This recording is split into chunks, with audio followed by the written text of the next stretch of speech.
Reiki blessings, everyone. This is Sherry. Welcome back to Running on Reiki. And in this episode, I'm going to channel Archangel Michael, who has been around me consistently for over a week now. And I've actually been calling on him to help me with some cutting of cords and releasing of lower energies in my life. So we're going to have a little soul chat with him today and see what he has to teach us. I am being told by him right now that he has a lot to say to us today that is a little bit above and beyond. He's showing me like concentric circles. He's saying there's so much more beyond, if you do a Google search of him or you read a book about him. What I'm getting from him is that there are sides to him that are much more expansive, that he really wants to have an avenue to discuss today. And I guess I'm going to be that avenue. I guess the general feeling that I'm getting right now is, of course, he's probably the most well-known archangel and maybe the one that people call on the most. And we will talk a little bit about his energetic properties. But what he's saying is that there's a fierceness to him, a divine fierceness that a lot of people don't really tap into, understand, or utilize. And that's what he would like to focus on today. So the feeling that I'm getting is that I'm hearing the word shocking. We might be seeing and hearing a side of him that might be a little shocking to us. So that's where we're going today. But before we get there, I would just quickly want to say thank you to everyone who has been listening to the podcast, who has been reaching out to me to tell me how much it's helping you, elevating you, opening you to your own soul path. That means so much to my heart because I do this with a true and genuine heart of wanting to help humanity, of wanting to elevate the consciousness of both myself and anyone that it may reach. Do I offer services that are for fees? Yes, I do. And I do talk about them on the podcast at some point here that you can, read my Dream a Little Reiki webpage, or you can look at my Dream a Little Designs Etsy shop where I do a lot of meditation, spiritual art. But that's not my primary purpose in doing the podcast. My primary purpose in doing it is that of a light worker's purpose, which is that when you feel this energy moving through you and you've been on a spiritual awakening path, which I have been since I was a little girl, and every year it's a different twist and turn, sometimes it's briars and sometimes it's rose gardens. And if you're listening to this, you're on a spiritual awakening path and you know exactly what I'm saying. I don't even have to, clarify that metaphor there. The podcast, I've been asked to do it for quite a while by my spirit team, and it feels so good to be doing it now. And, of course, it's always that thing, and we're going to talk about the throat chakra because Archangel Michael is associated with the throat chakra, which is all about coming into our authenticity, our voice, our truth, speaking up for ourselves, not just who we are in this incarnation, but speaking up for the energy that is flowing through us. So that's what the podcast is primarily for me. It's a vehicle for this energy that always flows through me and wants to be of service, wants to give back, wants to connect with other people who want those things. So again, I just want to say thank you from the bottom of my heart for anyone who is feeling aligned to this podcast and for reaching out to me. You're always welcome to contact me at runningonreiki@gmail.com, and you can check out my other services if they appeal to you, and those links are always in the podcast bio. So let's get started with tuning in to Archangel Michael. So take a deep breath and let that breath settle. After you breathe into your lungs and you feel that energy circulating around your lungs and your heart chakra, let the breath come back up, the energy from the breath, and settle in your throat chakra. And I'm going to play my Tibetan chimes, which is what Archangel Michael is asking me to do for this session. This is a more high-pitched sound, so it's really going to help open those upper chakras, which is where he would reside. The throat chakra, the third eye, the crown chakra, the soul star chakra, and the Alta Major, which is at the back of your neck. So it's not that he doesn't work with your entire chakra system, he's saying, because his main task for humanity is to help clear lower energies that are dimming our vibration. So of course, those energies are mostly going to reside in those lower chakras, which would be your root, your sacral, and your solar plexus. Those are your chakras, those lower chakras that he's working with. He's looking with his crystal sword, and I see his sword as crystal. Actually, I just did a painting of him, and you can see it in my Etsy shop. You can order a print of it if you'd like, or really what I would love people to do is order their own original of Archangel Michael or any other angel. And then I use your photo and date of birth to channel the energy of how that archangel wants to come through for you. I also do that with your spirit guides, the goddess in all her forms. So you can check out that energy art. I don't want to get off on a tangent with that. But when I painted Michael, and I'm looking at the painting right now as I'm doing this channeling today, he wanted me to paint his sword upright. There's a cross at the top of the sword, and it's a crystal. It almost looks like the tower in the tower card, tower card in the tarot deck. But this tower is not crumbling. This tower is straight. It is crystalline. It is perfect. It is divine perfection. And at the tip of this crystal sword that he's holding upright, almost in a very firm hold with his hand, but a firm look in his eye, but it's a gentleness. There is a gentle, divine perfection, sturdiness, steadiness to the tower of his sword. Just want to say that I thought I had my do not disturb on, and that's why you just heard that beep, because somebody was texting me, but I've corrected it now. I don't want to go back and re-record this because I will not remember what just came through. So bear with me there. So yeah, what he's saying to me is that the reason that it came through that way when I painted him, and you can see the painting on my Running on Reiki TikTok page or my Running on Reiki Instagram page, or my Dream a Little Designs .etsy shop. It's the painting is on all three of those. That what he's saying to me is that his sword is not necessarily a sword in the sense of how we think of swords, which means, a bloodbath, a war. He definitely is in the energetic theme of light against dark, or duality. He's trying to use his sword, which is a crystal sword, not a steel sword, is what he's saying to me. It is a crystal quartz clear sword, and he is using it to bring the light back to the world. So there is this sense of him fighting the good fight, if you want to say. But the tower card in the tarot deck, he's reminding me, is, exploding, it's crumbling, it's falling down. And his sword is a tower that will never fall down, is what he's saying. It is a pillar of light. A pillar of accountability, a pillar of steadiness, safety, protection. So take another deep breath, and I know I got off on a little tangent there. Take another deep breath. Before I continue, I'm going to do what he asked me to do, which is to use the Tibetan chimes. They are much more high-pitched sounds, so be ready for that.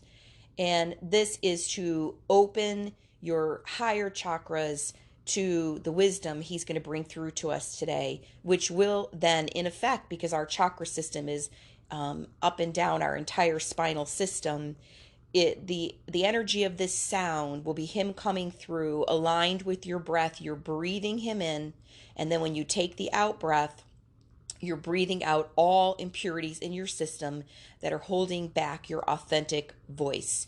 This is the visualization, the intention that you want to set, okay? And those higher energies that we're going to call in today through his messages, through his presence of being with us, are going to radiate down into your lower chakras, cleanse, clear, purify them, and send that ripple of beautiful illuminated energy up into your higher chakras. So here we go. Take a deep breath.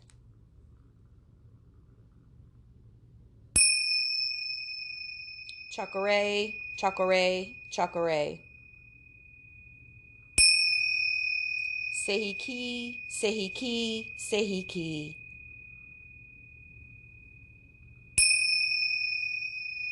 Hon shaze shonen, hon shaze shonen, hon shaze shonen. Raku, raku, raku. Daiko mio, daiko mio, daiko mio. Merkafakalishma, merkafakalishma, merkafakalishma. And last but never least, we call in the violet flame. The violet flame is the purple flame of the highest transmutation of all lower energies from this lifetime, from all lifetimes, across all dimensions we have ever existed in.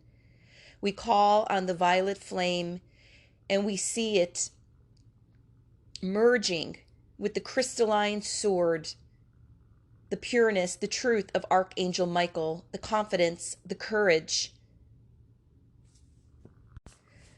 along with the Reiki energy, the symbols, and the words that I just chanted now. We call on the full armor of God and the principles of Archangel Michael to be with us here today. So mote it be. Amen. So Michael is asking me to remind you that he is associated with the armor of God. And if you've never heard of this, I'm going to read the principles of it to you right now. So 3 of the symbols that we often see Michael when we look at artwork or imagery of him would be his helmet, his breastplate, his sword, and his shield breastplate. So it's interesting because he is often associated with this warrior type image, that he will fight the demons. And that is, in fact, what he is, what he was created for. And if you read the biblical accounts of him, and they say that he is mentioned, I can't say that I'm a scholar in this, but the little bit of research that I've done on him is that he is probably the archangel that is most duly noted in many spiritual texts across various cultures. So it's not just the Bible that he's mentioned in. He's telling me that he has existed in all of time, that he literally was birthed from the Creator. When I painted him, I did this blue flame that goes from his third eye all the way up to his crown, and right below that is an infinity symbol. And he's explaining to me that he's very much associated with the infinity symbol because he is timeless and he will always exist just as our Creator will always exist. In a sense, he is, in human language, the right hand man of the Creator.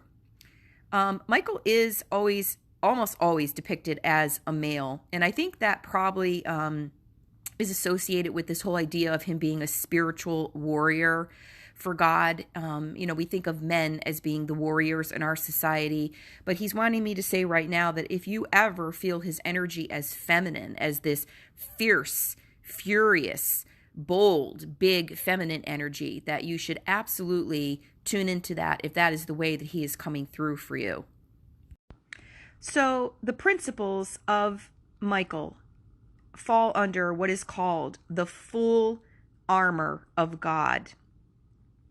And that includes the sword of spirit, the breastplate of righteousness, the helmet of salvation, the shoes of readiness. I'm trying to read this off my art if you're hearing me move this around. The shield of faith and the belt of truth. So he's saying to me that he would definitely like me to cover each one of those in this channeling, to tune into the words and then listen to what he wants to tell us about that. So back to the sword that I painted, which looks like this pristine, unfallable, unflappable in the wind pillar of truth and justice, a tower of stability. At the top, I was told to put this little tiny cross, and I only had enough room because sometimes I paint what I'm told as I go along. So I really only had about an inch to put this cross at the top of the point of this crystal sword. And it's interesting because when I came down, I finished the art yesterday. I usually paint one day and then do the pen and ink over the course of a couple days. And I came down this morning, and when I looked at that tiny cross, I thought, I don't know, maybe that cross should have been bigger. Maybe it should have been on his third eye. Maybe it should have been on his breastplate. Like, why did it end up being this little tiny cross at the top of the sword?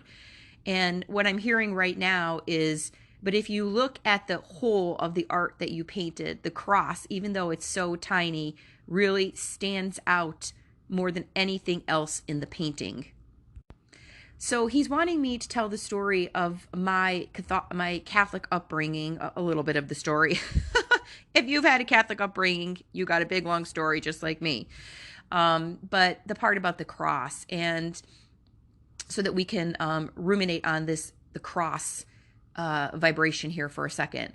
So what he's saying to me is that he's reminding me that when I was a little girl, and I went to Catholic school through 4th grade, so I was inundated in the Catholic Church. We went to church every Sunday. We observed everything as far as, how things were observed in the Catholic Church, which was a lot of standing and kneeling and, confessing. I still remember as a little girl, like, 6, 7, 8 years old, having to go into that confessional booth and confess my sins. And most of the time, I would just make things up, because what I would mean is I would make up things that maybe I really didn't do that week, but I was in there and I was supposed to be confessing my sins.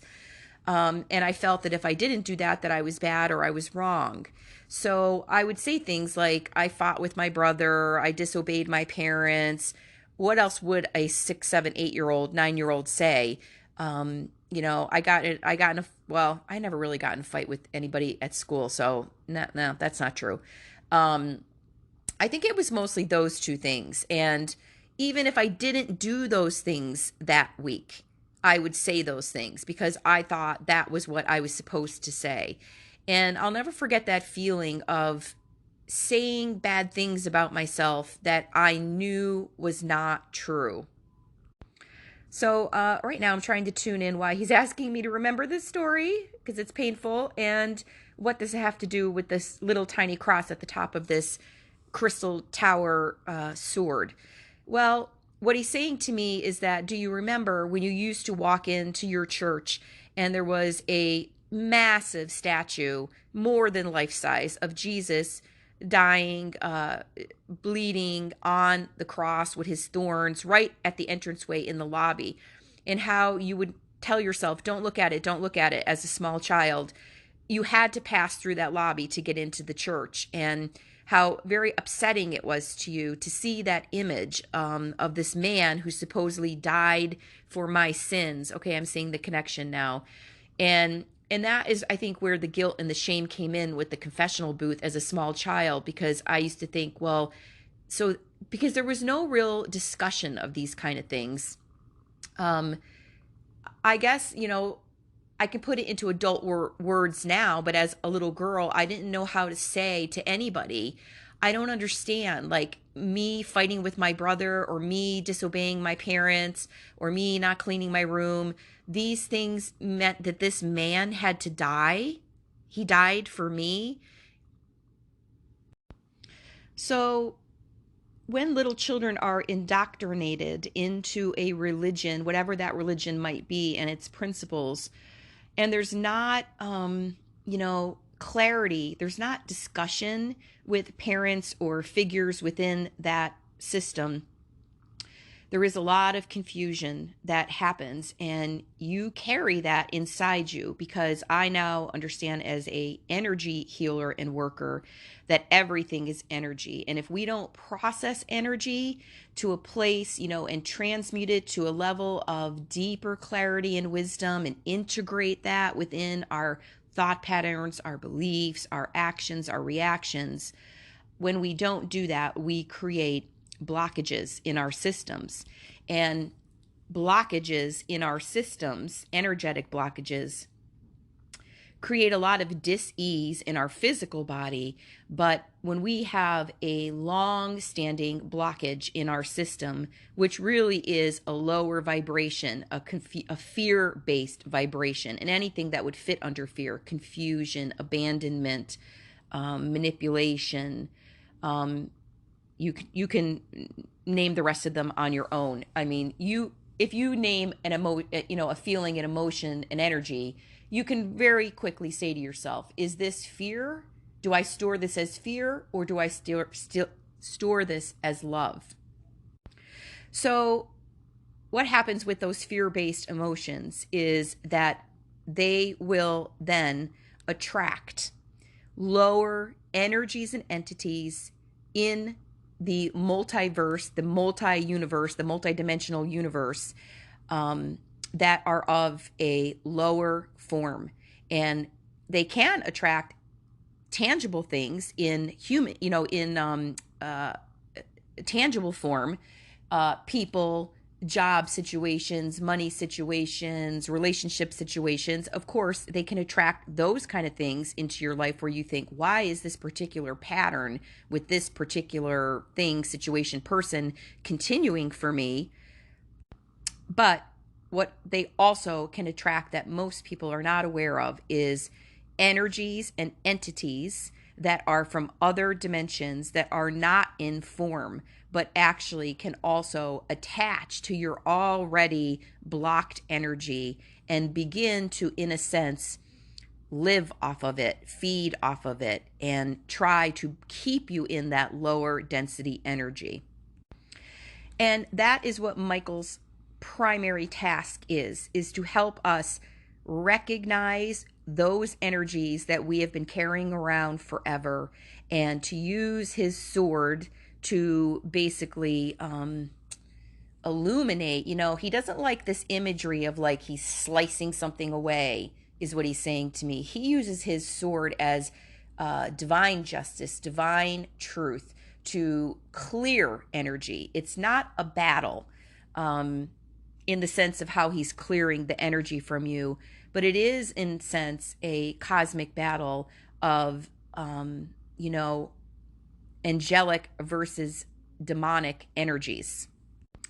And the cross, he's saying, is something that we should not have been feared. The real message of the cross, and why Jesus came and incarnated as a higher light being into human form, was to show us the cross is the cross between our humanity and our divinity.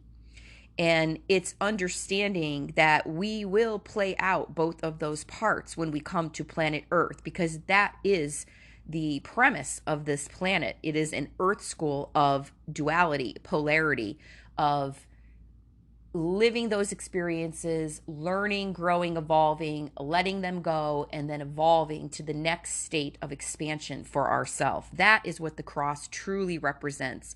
It's not supposed to be about you feeling guilty or shamed into thinking that your humanness is a sin. So Michael is saying to me, that that cross that you drew, a very simple cross that you drew at the top of the sword, actually, when you came down and looked at your painting of me this morning, your eye went right to that tiny little cross, and you started to do the human thing of doubting yourself. Maybe I should have made the cross bigger. Maybe I should have put it somewhere else. Maybe it should be big on the center of the sword. And he's saying, no, don't doubt yourself. Everything happens as it's meant to, whether it's in your life, whether it's when you're creating art. You are creating it and exploring it and seeing it as you need to in that moment. And that tiny little cross, the cross of your humanity and your divinity, holds the perfection of the plan. And he's saying that perfection of the plan is that you may feel small, but you are not. The power of the universe lies within you. You do not need to feel big in the world's eyes, in the world's recognition of you. What you need is to feel big within your own inner self. And I'm really being drawn again to the chakras right now. I don't know if you can feel this, but I can. I feel this, this illumination. Like I feel his sword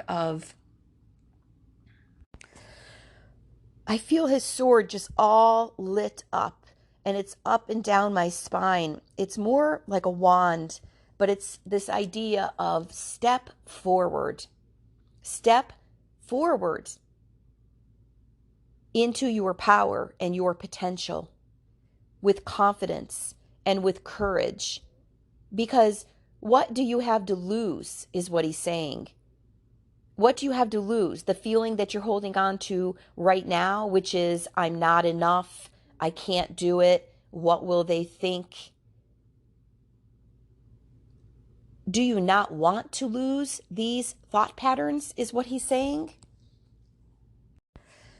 He's drawing my attention to the intersection of the two pieces of the cross, and he's saying that center point where your humanity and your divinity meet, that is your higher self, your higher wisdom, your empowered soul self.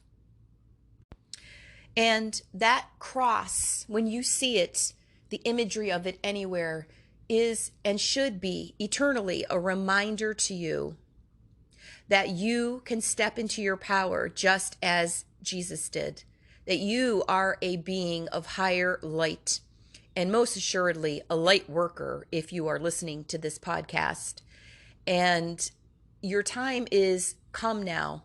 Your time is here to step fully into understanding that if Jesus came to show you, to teach you, that you can both be in your divinity and in your human state. You can do both at the same time.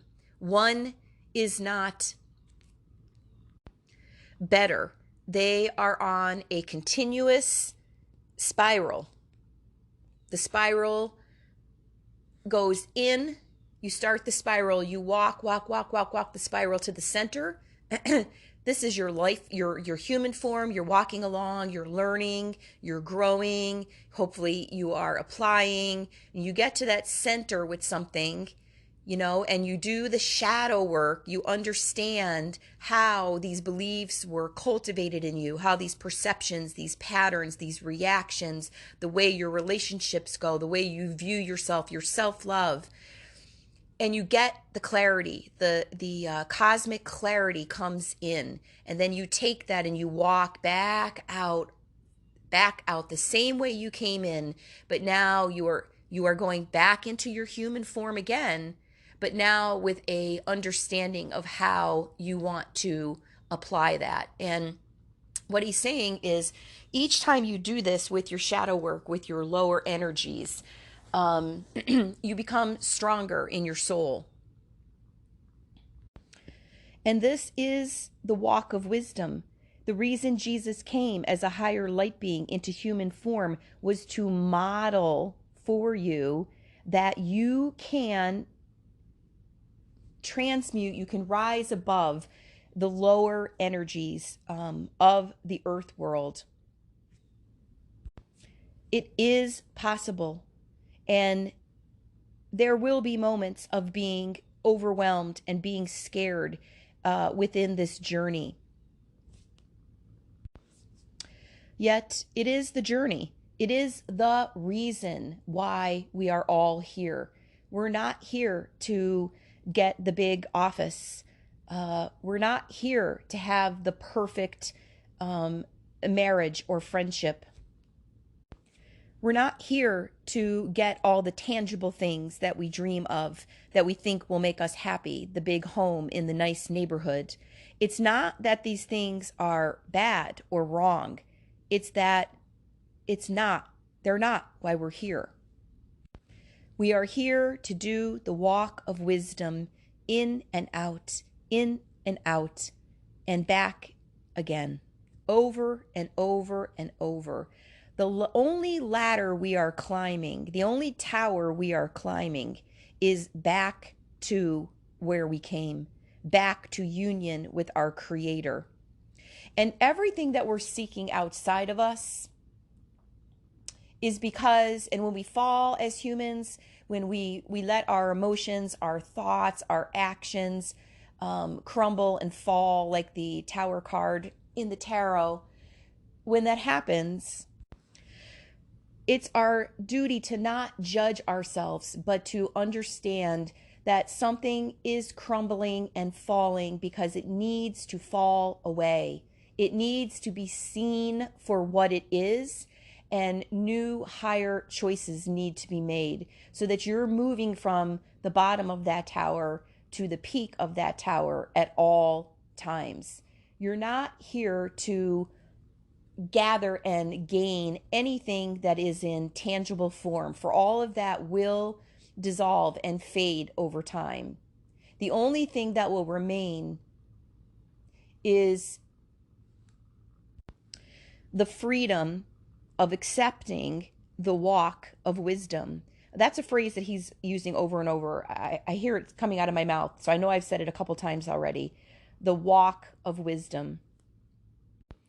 Union with spirit. Excuse me. Union with the light. Union with that which is love. Love in your heart. Love in your thoughts. Love in your perceptions. Love in your emotions. Love in how you act and walk through the world. Love in how you show up. This is the truth. This is the only truth. These are the only things you want to attain. It's one thing. It's love. If you have love in your heart, it doesn't matter what's parked in your garage. So he's going to tell us now how he helps us with that, but he wants me to say that you are to align yourself with the illuminated Christ consciousness energy as much as you can throughout your day. This energy may come to you in a different form. Perhaps it comes through a goddess such as Kuan Yin. Perhaps it comes in the form of the Buddha. You don't need to feel that you have to direct how this higher source energy comes through for you. It may change day to day, week to week. Allow it to come and show up as it does, and sense in your heart, is this a true energy that's coming through for me? Is it coming through in the form of love? Because what Michael is saying is that one of the things that he does when he works with humanity, he is a humanitarian. He is here to serve humanity. And so are we as light workers. We are humanitarians. That doesn't mean that we in human form, Michael does, Jesus does, we don't always see the goodness in people. We sometimes lose sight of people's light. But our job is to keep bringing ourselves back to that, because that light is there for every single being. And that is the task. And it is an immense task that we've been given. And the higher light beings, such as Archangel Michael, they know this. They know this. They know how hard it is that we have taken our big, bright, beautiful light and we have shrunk it down into a dense, heavier form, such as our body on a planet of duality. So that is why they really, as we say in human words, cut us a lot of slack.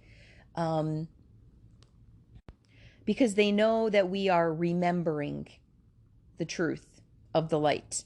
They know that we are harvesting the light, and that we have times that we feel like there are no crops to harvest with certain people or situations in our life. But they want to encourage us to keep going.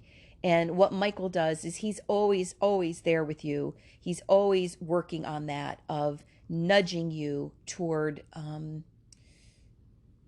releasing the darkness that you see and feel in others, and focusing on their light, and also focusing on your vibration, your light.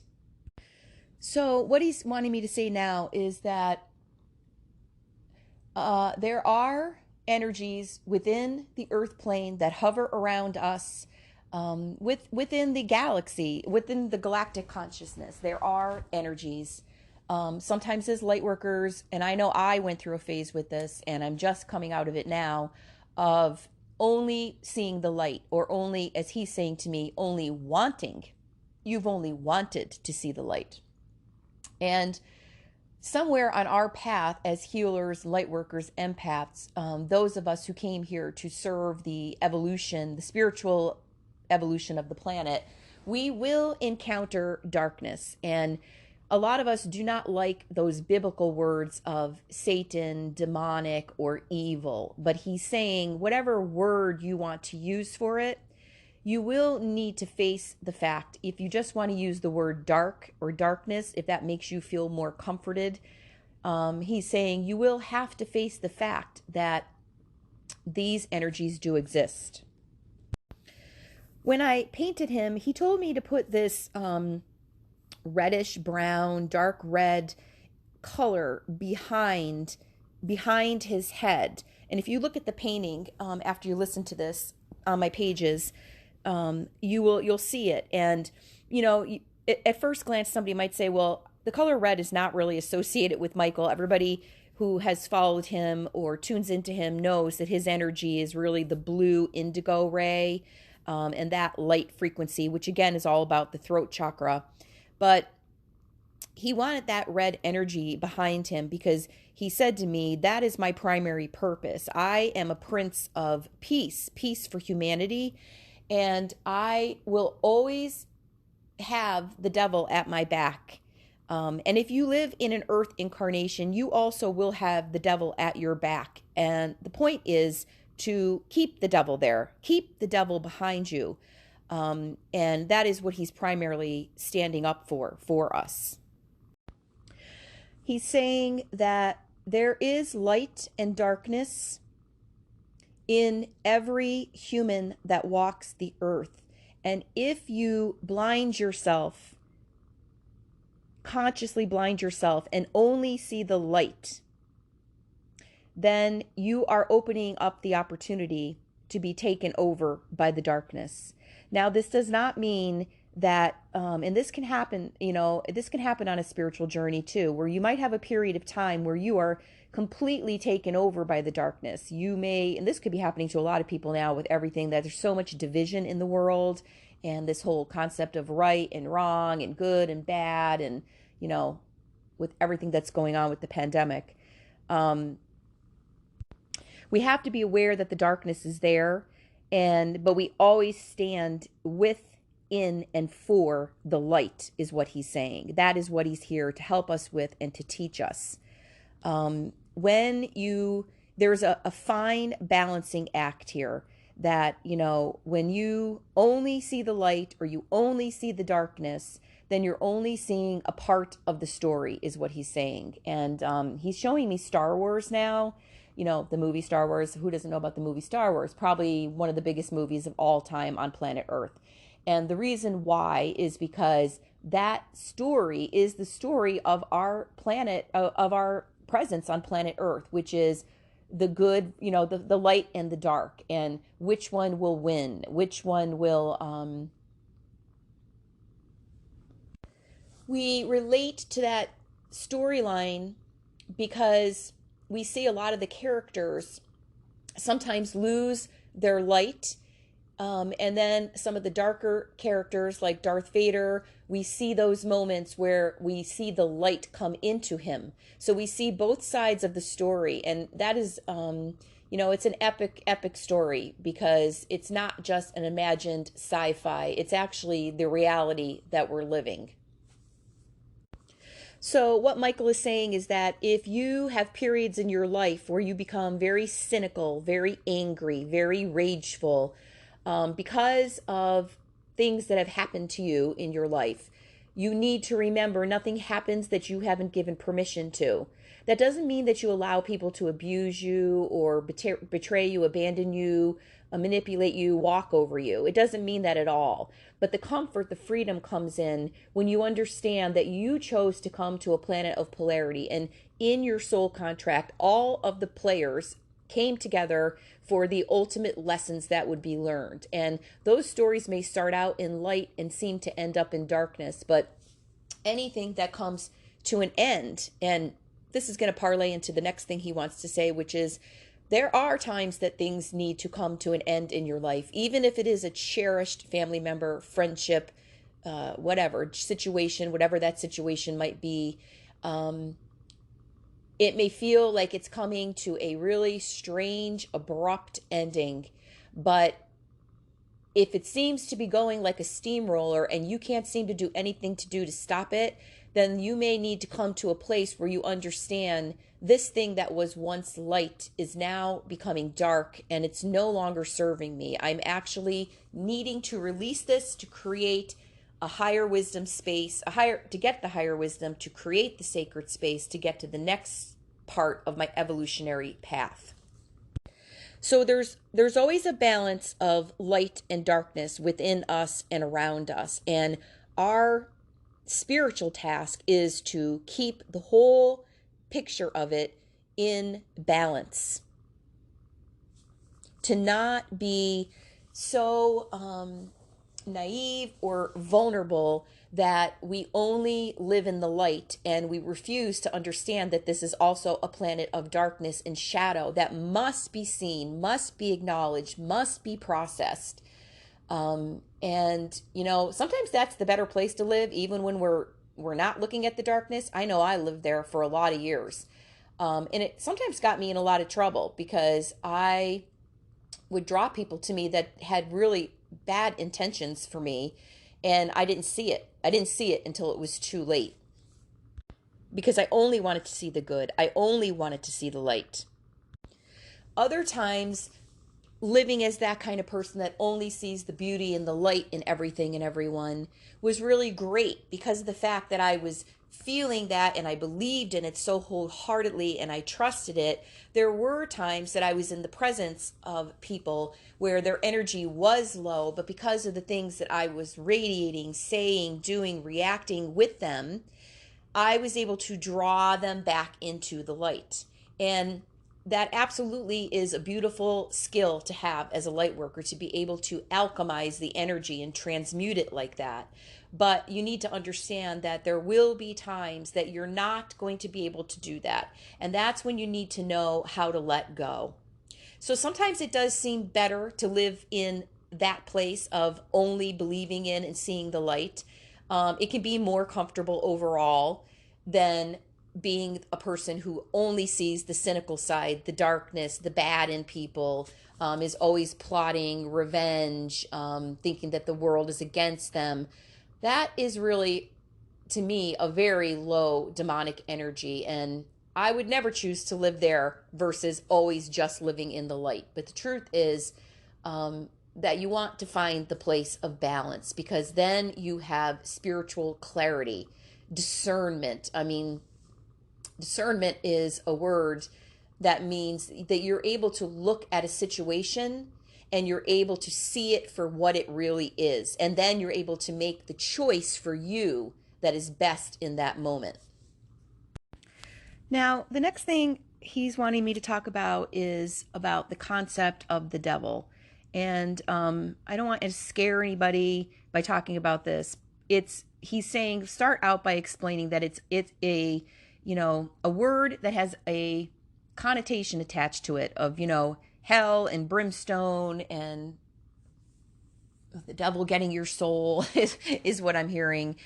And he's saying it's the devil is not one being. The devil is actually an energy, and that within all of you, you have the sword of me, Archangel Michael, in order to, he doesn't like the word fight. He's saying in order to ward off the devils amongst us. And he is saying, make no mistake, there are devils, demons, lower entities amongst you. And part of your discernment as the planet Earth is ascending into higher frequencies of light, and if you're a light worker, you know exactly what I mean by that, is that all of your demons, lower energies, whatever you want to call them, that you fear-based energy is the devil. Anything of a fear-based energy, pattern, thought, emotion that you have been carrying within you is going to be pounding at your door and your temples. He's showing me our temples, which is your crown chakra, pounding at those temples for your notification, because it's time now to understand that if you're going to evolve into your next state of being, and many light workers have been on this awakening journey for quite a few years now. It doesn't matter how old you are. You could be in your teens and be a light worker. This has nothing to do with how old you are. It's about you knowing who you are.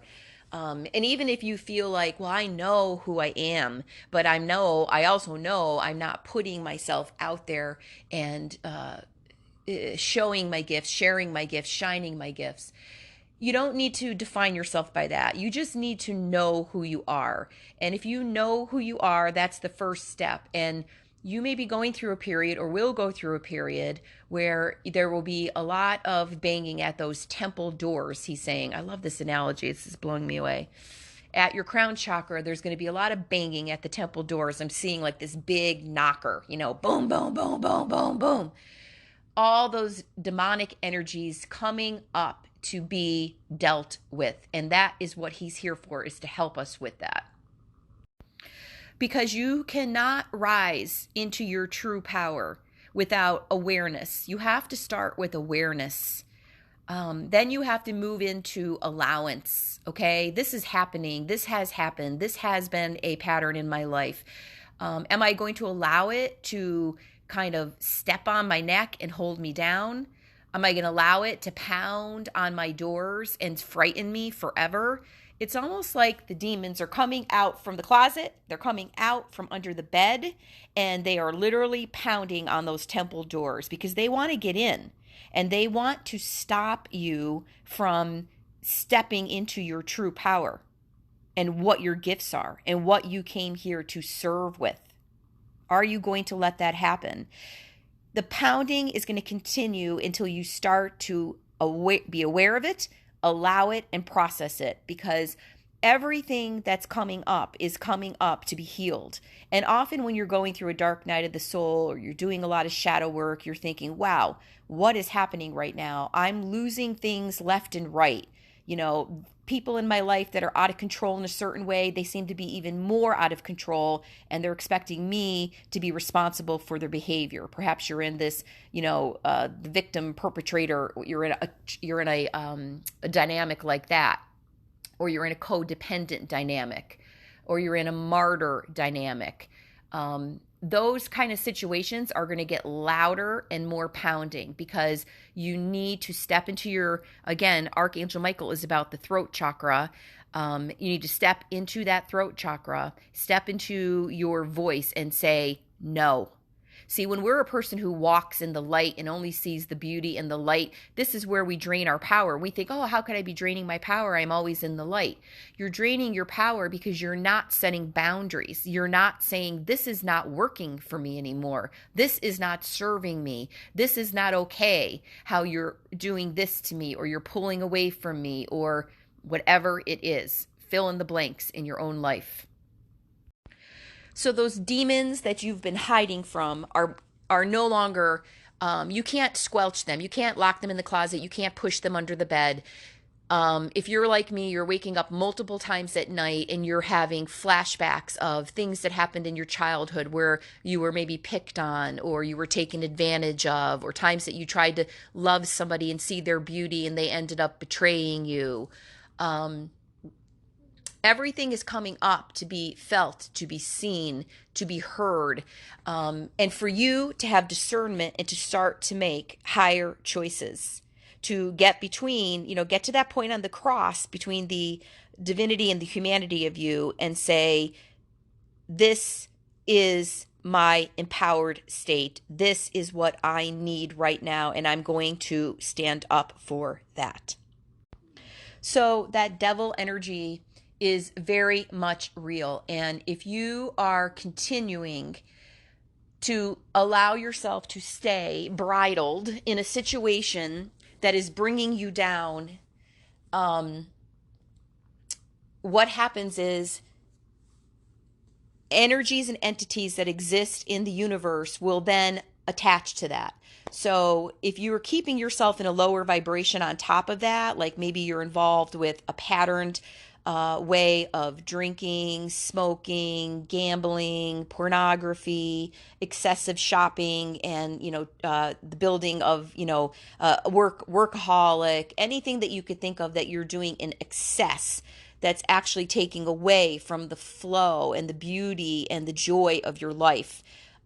Those things also will be coming up to be pounding at your temple doors, because the universe, source, spirit wants you to fling those temple doors open to connection with the oneness, connection with, like I said before, that which is love, that which feels good. I'm not talking about hedonistic pleasure. Those things maybe feel good: overeating, drinking, smoking, binge watching TV shows. In the moment, they feel good. But I'm talking about getting out of the base sacral chakra pleasure center, the human, of the body, and moving more so into those crown chakra pleasure centers where you have that sense of everlasting togetherness and connectedness and peace. Peace is one of my favorite words and energies, because I think that's where we're all trying to get. We're trying to get back to that peace. And we were always saying, I have no peace. I have no time to do anything peaceful in my life. I always got to be running. I got to be doing. I got to help this person. I got all these chore lists to do, right? We're trying to get back to that state of serenity and peace, because we know that is our natural birthright state. So when we can't do it through slowing down enough to meditate and connect and pray and be creative with spirituality, with our team of light, our angels, our spirit guides, the ascended masters, the goddesses, light beings from other dimensions, when that stuff doesn't feel real to us and we're trying to get it from other people, from earth plane situations, we are in states of temporary peace. And then when we try to, not divine peace, and when we try to latch on to that temporary peace, it's like if you are playing a slot machine and, once in a million, once in 1,000, when you go to the casino, you hit the jackpot and then all the coins come and you think, and that insinuates you, and that's the wrong word. What's the word I'm looking for? Incites you to keep gambling. And what Archangel Michael is saying right now is that we have to stop gambling with our life. We're no longer going to be able to just try to get those lower pleasures, those lower hits of frequency, and have it be sustainable.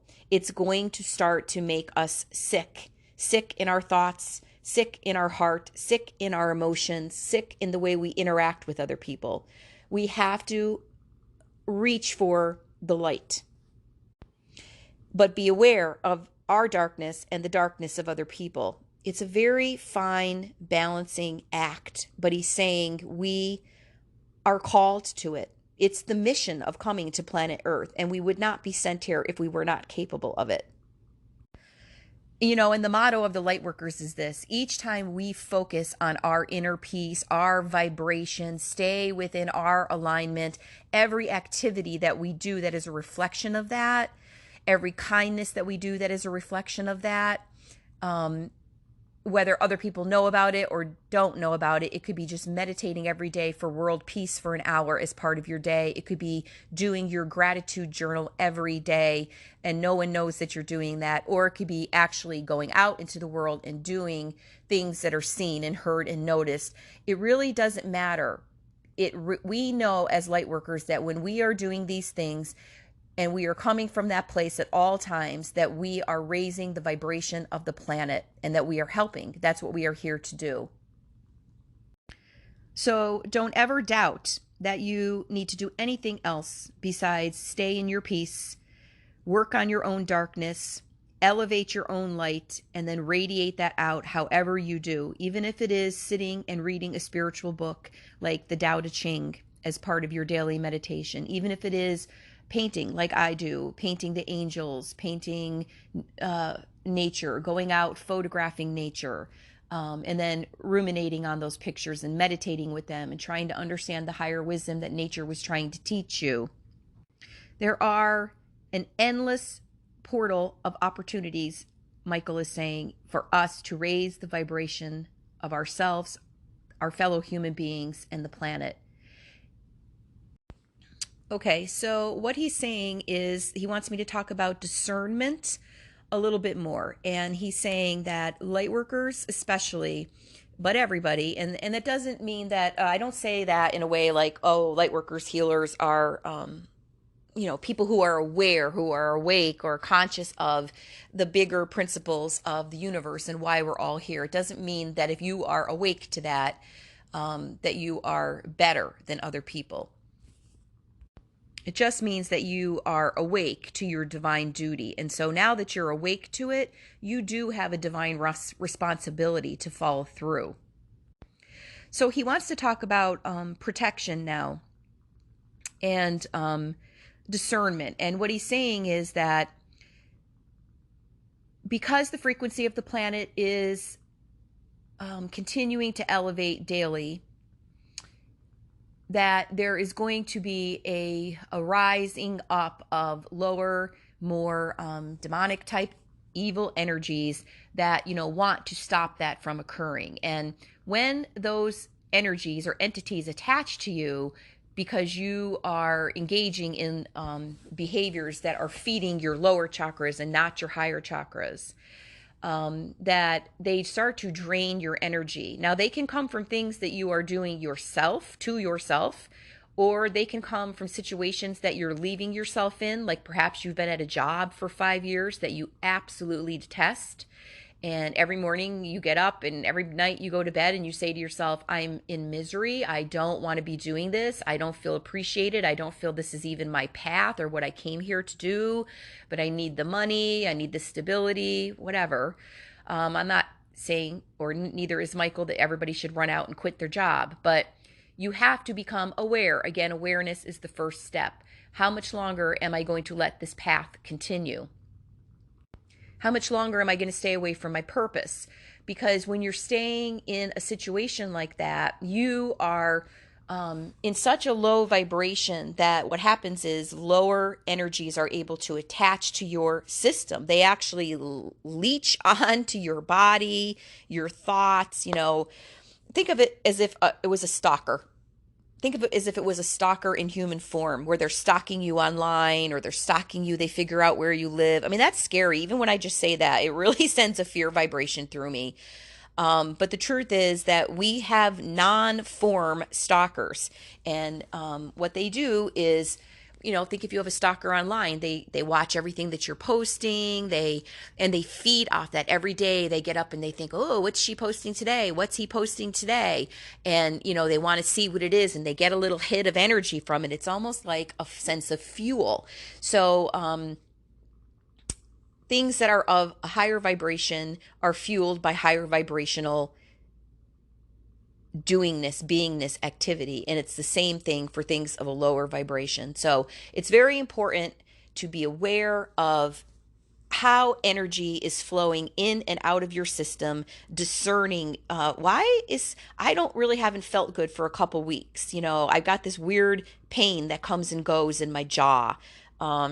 Or I notice that my thoughts are just not ways that I normally think about the world. Like, why am I all of a sudden seeing the bad in people? Why am I all of a sudden thinking, using a lot of curse words when I talk? These are indications that a lower entity has attached to you. Why do I feel like my energy is drained, even though I'm eating healthy and I'm exercising, but I just feel like exhausted all the time? Now, of course, you could also have a medical condition. And I'm not, you should always check that out and go and have tests and look into that. But in my estimation as an energy worker, any physical manifestation in the body of dis-ease or illness is a reflection of energy. It could be energy of your own where you're not taking care of yourself, or it can be energy that is attached to you from other people.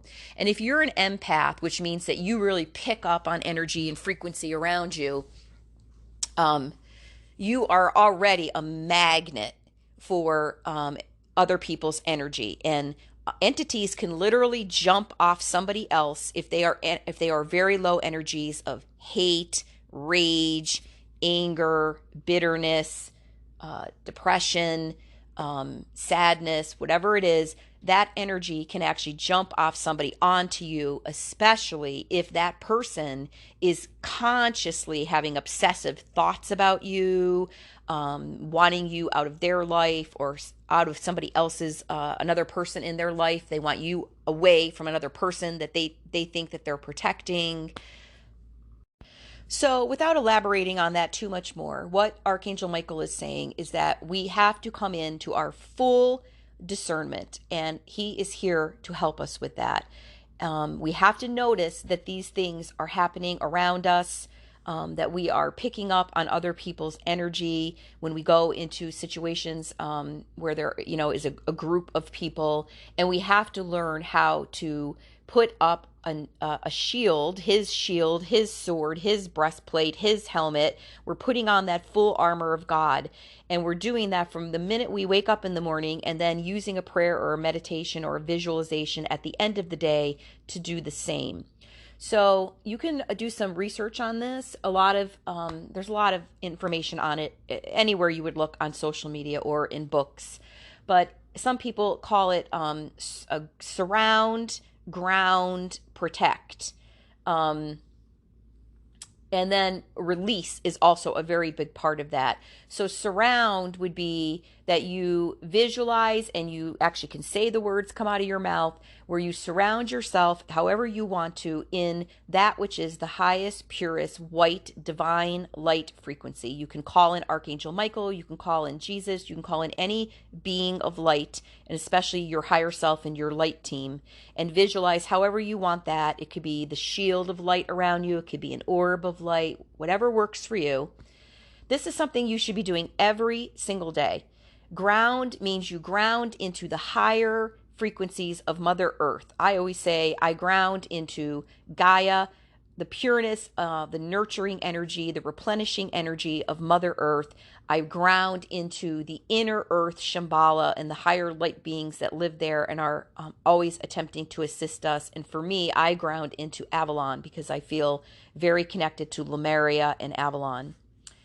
And the beings that live in the inner earth were originally Lemurians. They went undercover, into the inner earth when Earth was going through her shifts and changes, and deciding to be a polar planet. They wanted to preserve their pristineness, their divine pristineness, but they are there and they are assisting us. So surround, ground, then release. I release all energies and entities in physical and non-physical form in this world, in all other worlds and dimensions, that are attached to my energy, to my mind, my thoughts, my body, my emotions, my aura, or have ever tried to be. I release you. You are no longer welcome here. I send you toward the light. And you're doing all of this again with love in your heart. You're not yelling, you're not screaming, you're not throwing a temper tantrum, because again, we don't want to go into a lower state, because then that allows energies and entities to stay in a lower state and kind of sink their teeth into us. So surround, ground. Grounding again is being steady, safe, protected, which Michael helps us with all of that within our own body. Feeling like we're not like, oh, floating up and, floating out of our body. What do I do? And just not even being able to think or process. We have to be grounded in our body because we are in human form. Surround, ground, release, and then protect. And then you call in protection. And again, you can envision the armor of God. I like to envision a mirror, and what I say is that any energies or entities that are coming toward me in this day that are not for my highest good and my highest path, may this mirror that guards in front of me, it could be the shield of Michael with the mirror on it, those energies will be mirrored back, boomeranged back, sent back to their sender for them to do their own energy work with the energy. The energy they are sending toward me will be sent back to them. It is theirs to deal with. I am a sovereign, free being. Thank you, thank you, thank you. Okay, so there's a lot. You could also use the violet flame to transmute energies that have attached to you, so you can do some research on that. That would be Lady Portia and Saint Germain. And Lady Portia is actually one of my main guides, so they're twin souls, Germain and Portia. So you can do some reading on them, and you can learn to meditate and work with the violet flame, which I think I talked about a little bit at the beginning of this channeling. You have to find the sacred imagery, words, energies, vibrations that align with and for you, and that could change over time. It's just the important thing is that whenever you're working with these energies, and when I do a Reiki session with people, the first thing I do when I start is I say I am calling in the highest, purest, most authentic, divine love and light energy only for myself and my client. We have to be aware of the fact that we are shielding ourselves, because otherwise these lower energies find ways to jump in. Okay, a little bit about the throat chakra and how it is one and the same with Michael. And what he wants me to say is that the throat chakra is a lot of times underestimated, and people need to understand that it is it's one of the higher chakras. It's actually the first chakra that's getting more in tune to divine union. When you're in your heart chakra, which is below the throat chakra, that is your beginning stages of starting to open your heart to kindness and compassion and empathy and sensitivity to those around you, and seeing beyond yourself and understanding that everybody has their own truth, everybody has their own journey.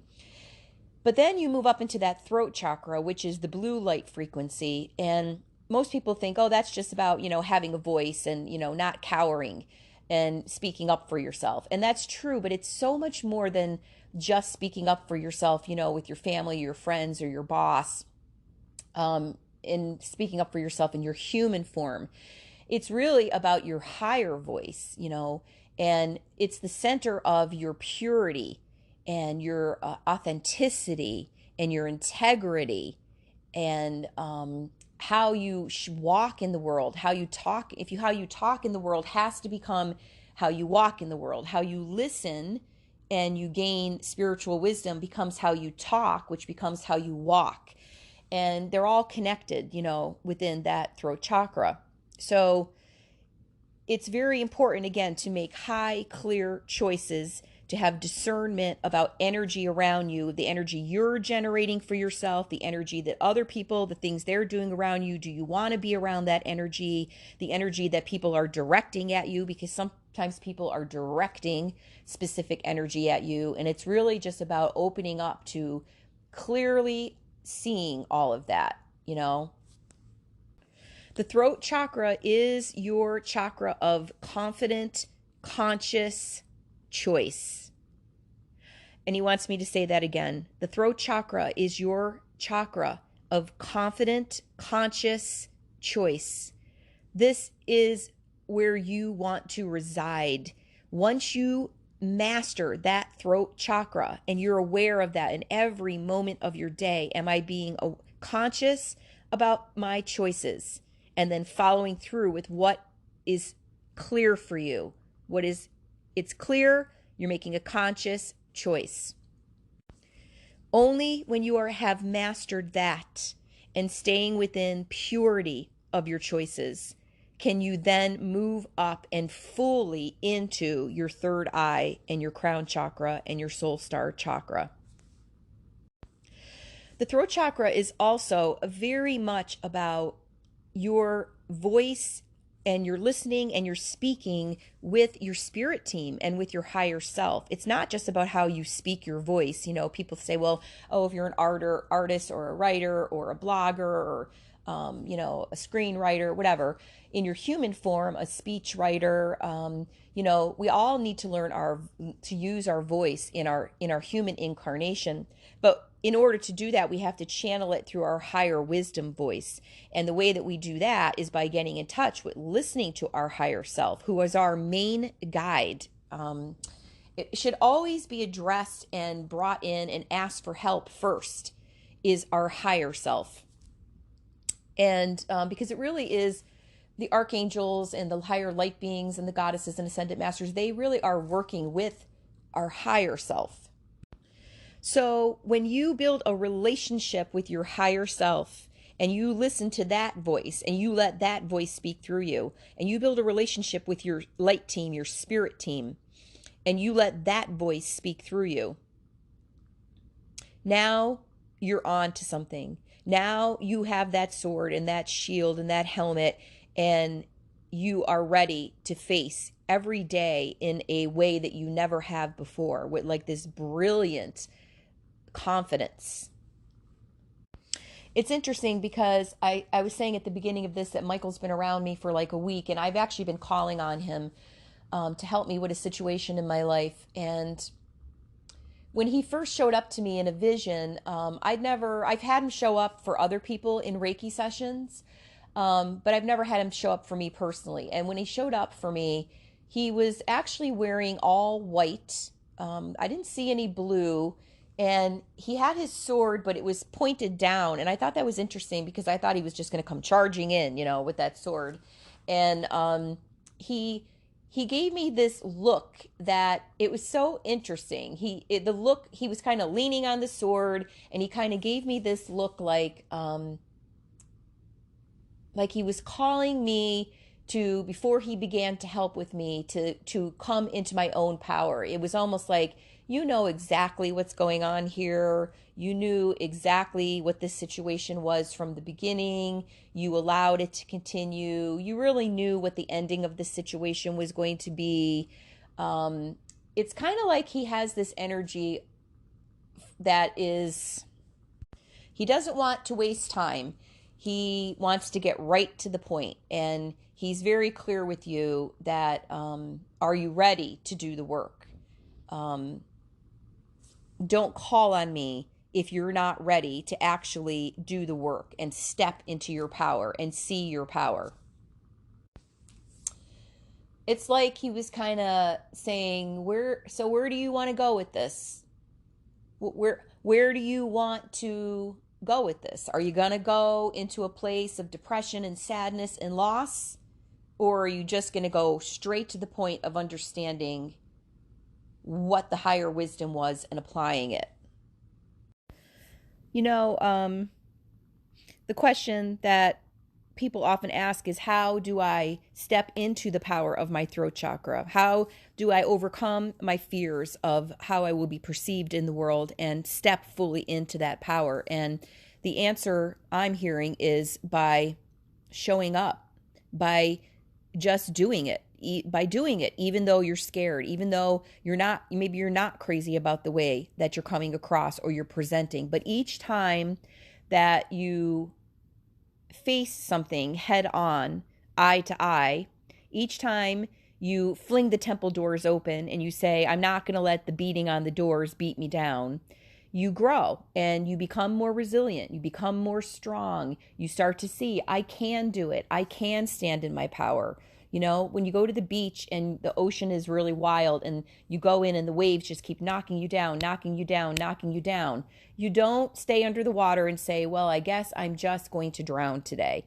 No, you get up and even though that next wave, you're trying to make your way back to the beach and you're thinking, this water is just too wicked, too strong today, too much for me. You don't just give up and drown. You keep getting up. You keep taking another breath. You keep making your way back to land. And when you get there, you know the sun is in your face and the sand is nice and warm, and you realize, I can overcome adversity. I can overcome being what appears to be being knocked down over and over again in human form. I do have the strength. He's saying that you must let go of this dis-ease of thinking that you must show up in perfection and all knowingness in order to make a difference in your life or the life of other people. That's simply not true. You will never be able to show up in that sense in human form. You will always have fallible aspects to your personality. The point is to show up and to do it with self-compassion, self-forgiveness, and to do that for other people as well. It's just to keep getting up, to keep moving forward, to keep evolving. That is the walk of wisdom. That is the walk of justice, of truth, of balance, of harmony, all these higher principles that we are moving toward.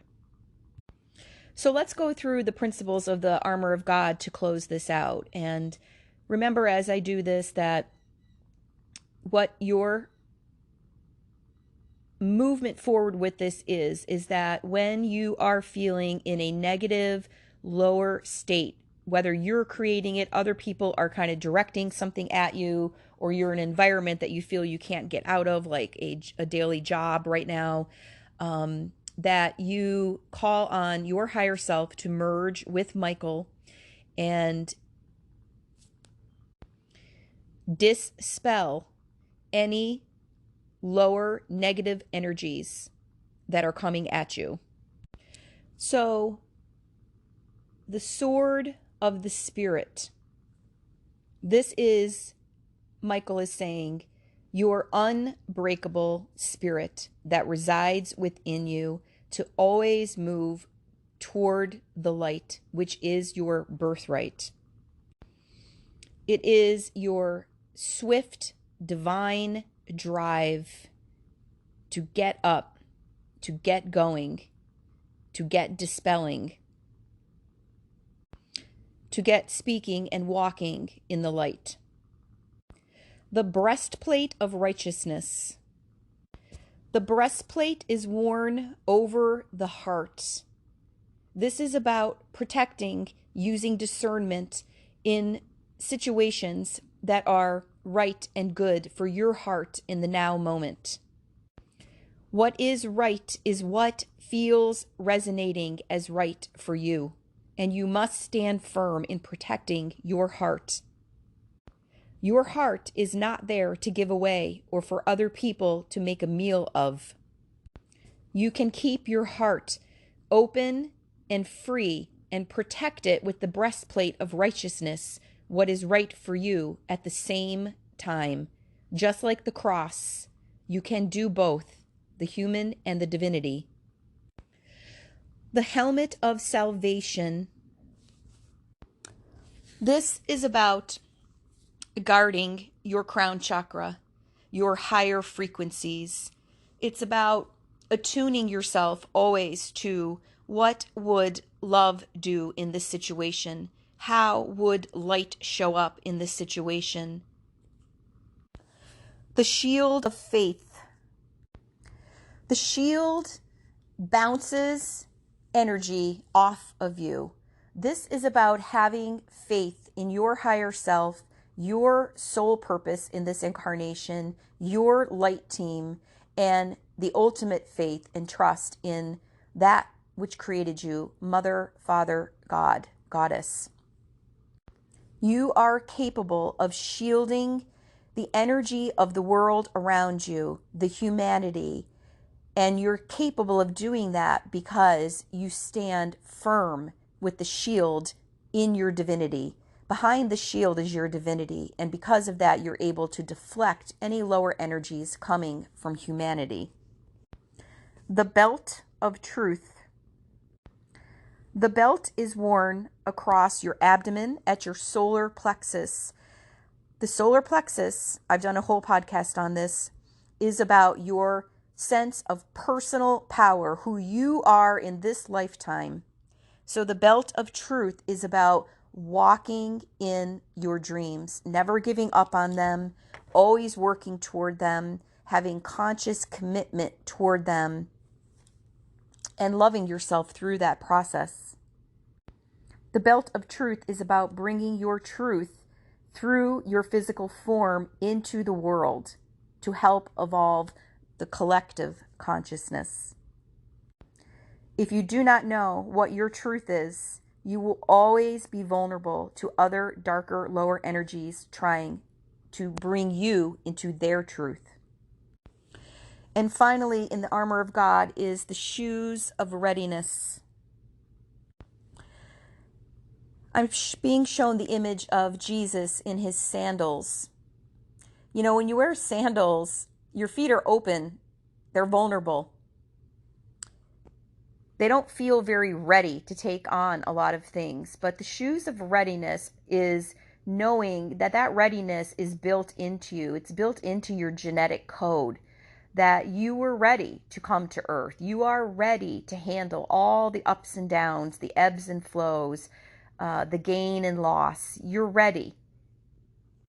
You don't need big spiky boots to get through the world. When you approach the world with spiky boots, you tend to be in this vibration of everything is trying to attack me.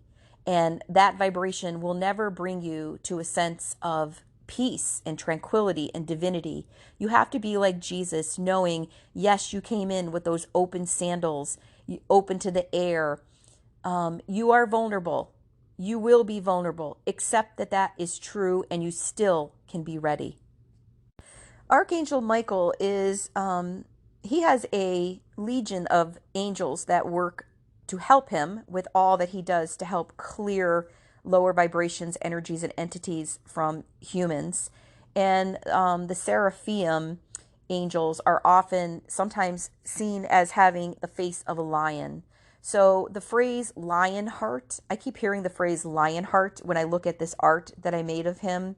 And, you know, when we think of the lion, we think of courage. We think of that divine masculine courage, to be big, to be bold, to stand in our brilliance. So be a lion heart. So I'm being told to seal the healing now. I'm going to send the chakra to your solar plexus, which is your personal seat of power, to seal the healing and also soothe and close your auric field now, so that all of the wisdom that came through today through Archangel Michael, who we are so grateful for being with us, will be infinitely a part of you. Chakra, chakra, chakra. Take a deep breath and give gratitude to Archangel Michael.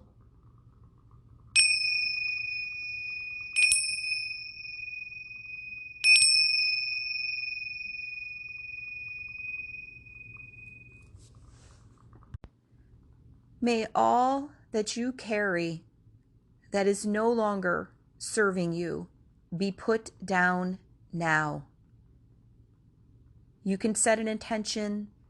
You can let it come up in your mind's eye. You know what it is. Carry it no longer and pick up the crystalline sword of truth and justice, of empowerment, courage, and confidence from Archangel Michael. This is what you carry now. You are loved. You are protected. You are guided. You are loved. You are love. You are love.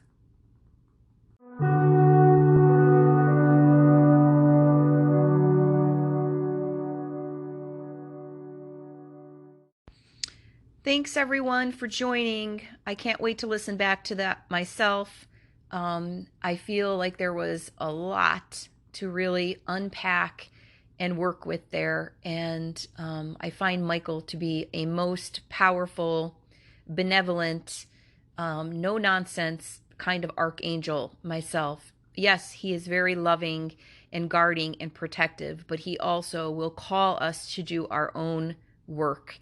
And I know that he's come into my life because I've been facing a lot of the demons and lower energies that I need to really look at and release. And so maybe you found your way to this podcast today because you also know that you're just done with that. You're ready to do the work. And that's exciting, you know? So be excited that even though sometimes it is a very daunting task to be a light worker, healer, empath, sensitive in the earth plane, that you keep getting up every day and you keep having the desire in your heart to do it and to show up. And that's beautiful. You're not just doing it for yourself. You're doing it for your family and your friends and your community and the people and world at a whole. You are needed. Your light is needed. So keep working on making your light brighter and brighter and brighter, one day at a time, one day at a time. On an end note, I want to say thank you to my friend Brady, who was also a Reiki client of mine at one point and sent me a really beautiful, grateful email letting me know how much the podcast has helped him and opened his heart and that he sees my genuineness. And I just want to say that that's how we shift the energy on the planet. Don't be afraid to reach out to other people and say a kind word. You never have to think, well, oh, everybody's writing to them, or, oh, they're not going to care about little old me, or any of those silly things that we say to ourselves. Everybody wants to feel loved, seen, heard, appreciated, and to be given a kind gesture. So thank you, Brady. I send you so much love. And I know Archangel Michael is always around you. And it's a blessing to do this work. And it's a blessing to be able to talk and share with other people who are also on this journey. So if you have any questions or as Brady reached out, if you have any podcast theme ideas, then go ahead and send me an email at runningonreiki@gmail.com. And again, you can always check out my distance Reiki energy sessions, oracle card readings for your life path and clearing of energy through Reiki, as well as my spirit meditation art in my Etsy shop. And all the links are in the podcast bio. Have a beautiful day, everyone, until I hear from you or you hear from me next time. Reiki blessings. This is Sherry from Running on Reiki, sending you love.